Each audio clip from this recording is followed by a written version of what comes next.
Hey, what's up everybody? It's Financial Freedom here. We're back with another video, and today we're diving deep into the world of ETFs, specifically VOO versus SSO. Now, you know the stock market has minted more millionaires than almost any other investment out there, but the real question is, how do you get in on that action? Do you play it safe and invest in VOO, a simple S&P 500 ETF, or do you crank things up a notch and go with SSO, a leveraged ETF that can potentially double your gains? But hold on, before you go all in on SSO, remember, with higher potential rewards come higher risks. We're talking about the possibility of doubling your losses too. That's what we're breaking down today. We're going to dissect the performance of these two ETFs, analyze the risks, look at their long-term potential, and by the end of this video, you'll know exactly which one is your ticket to building real wealth. Let's get started. All right, so let's start by breaking down these two investment titans. First up, we've got VOO, the Vanguard S&P 500 ETF. Now, this is about as straightforward as it gets in the world of investing. VOO is your ticket to owning a tiny piece of the 500 biggest companies in the US. We're talking about giants like Apple, Microsoft, Amazon, Tesla, the companies that are practically running the world. And the best part? No complicated leverage, just pure, unadulterated market growth. On the other side of the ring, we've got SSO, and let me tell you, this one's a bit of a wild card. SSO is a leveraged ETF, which means it uses some fancy financial footwork, think derivatives, to try and double the daily returns of the S&P 500. So if the S&P 500 decides to have a good day and goes up 1%, SSO is right there with it, but amplified, giving you a 2% gain. Sounds pretty sweet, right? Well, here's where things get interesting. What goes up must come down, and when the market throws a tantrum, SSO feels it twice as hard. Imagine the S&P 500 having a bad day and dropping 1%. Well, SSO takes a 2% nosedive. It's like riding a roller coaster, twice the thrills, twice the spills. Now, you might be thinking, well, why would I ever touch SSO if it means doubling my losses? And it's a fair question. But here's the thing, my friends. SSO is not for the faint of heart. It's for those of you who understand the market's ups and downs and are willing to embrace a little risk for the chance to supercharge your returns. It's like the difference between driving a reliable sedan and a high-performance sports car. The sedan will get you where you need to go safely and efficiently, while the sports car, well, it's all about that adrenaline rush, that feeling of speed and excitement. But remember, just like with a sports car, you need to know what you're doing behind the wheel of SSO. All right, so we've got a handle on what VOO and SSO are all about, but let's talk numbers. At the end of the day, it all comes down to performance, right? Which one of these ETFs is going to put more money in your pocket? Well, over the past 10 years, VOO has delivered an average annual return of about 13.3%. Now, that's nothing to sneeze at. That's a solid return, especially considering the relatively low risk involved. But hold on to your hats, folks, because SSO blows that number out of the water. Over the same period, SSO has delivered a mind-blowing average annual return of 20.2%. I'm talking about nearly double the growth. But, and this is a big but, remember what we talked about earlier, leverage is a double-edged sword. While SSO can amplify your gains in a bull market, it can also magnify your losses in a bear market. Let's say the market decides to take a 30% tumble. Ouch, right? Well, with VOO, you're down 30%, but with SSO, you're looking at a gut-wrenching 60% loss. That's the price of leverage, my friends. It can make you rich quick, but it can also wipe you out just as fast. Okay, so we've talked about the potential rewards of SSO, but now it's time to address the elephant in the room, or should I say the shark in the water. Leveraged ETFs like SSO have a dark side, something called compounding decay. It sounds scary, right? Well, that's because it kind of is. You see, SSO resets daily. That means that every single day it's trying to double the daily return of the S&P 500.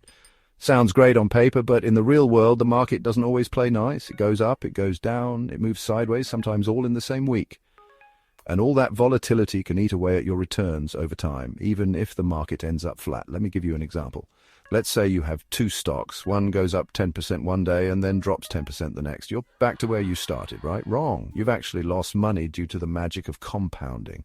And with SSO, this effect is amplified because of the leverage. SSO is like a speedboat. When the water's calm, it's smooth sailing and you're zipping towards your destination. But when the seas get rough, that speedboat is going to get tossed around like a toy. Chapter 4, Costs, the Silent Profit Killer.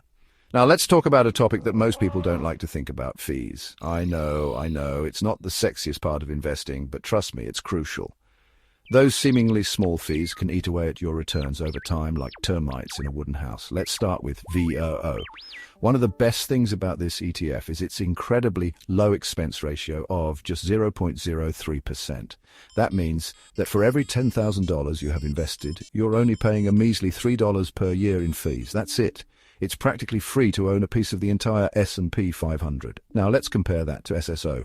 Brace yourselves, because this one's a bit of a shocker.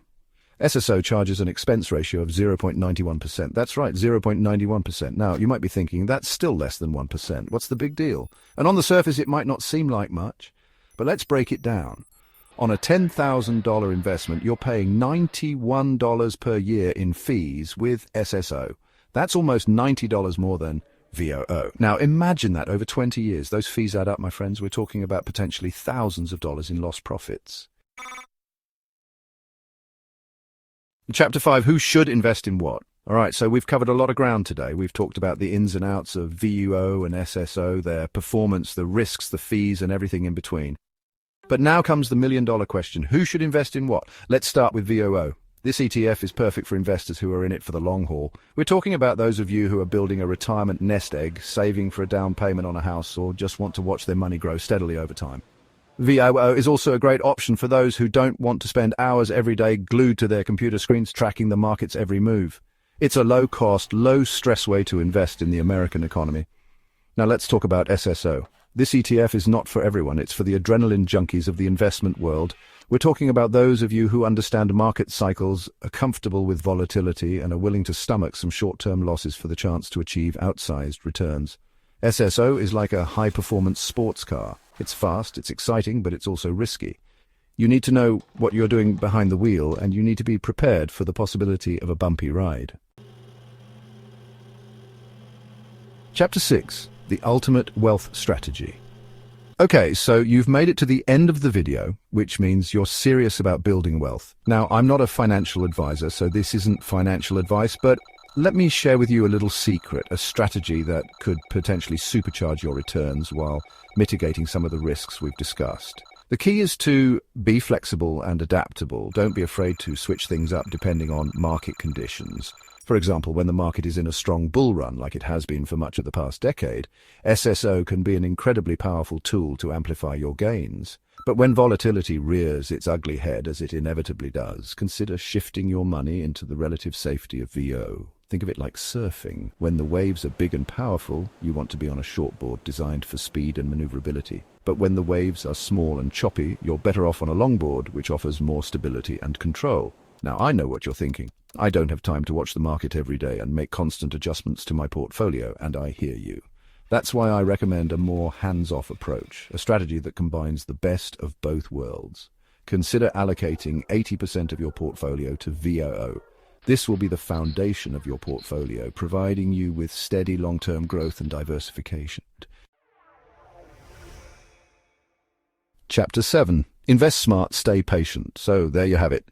We've gone deep into the world of VOO and SSO, exploring their strengths, weaknesses, and everything in between. Remember, the best investment strategy is the one that aligns with your individual goals, risk tolerance, and time horizon.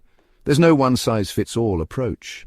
The most important thing is to take action. Don't let fear or indecision paralyze you. Start investing today, even if it's just a small amount. The sooner you start, the sooner you can begin harnessing the power of compound growth and building a brighter financial future for yourself. Now, I want to hear from you. Are you Team VOO or Team SSO? Let me know in the comments section below. And while you're at it, hit that like button and subscribe to the channel for more videos on personal finance, investing, and building wealth. Until next time, invest smart, stay patient, and let your money work for you.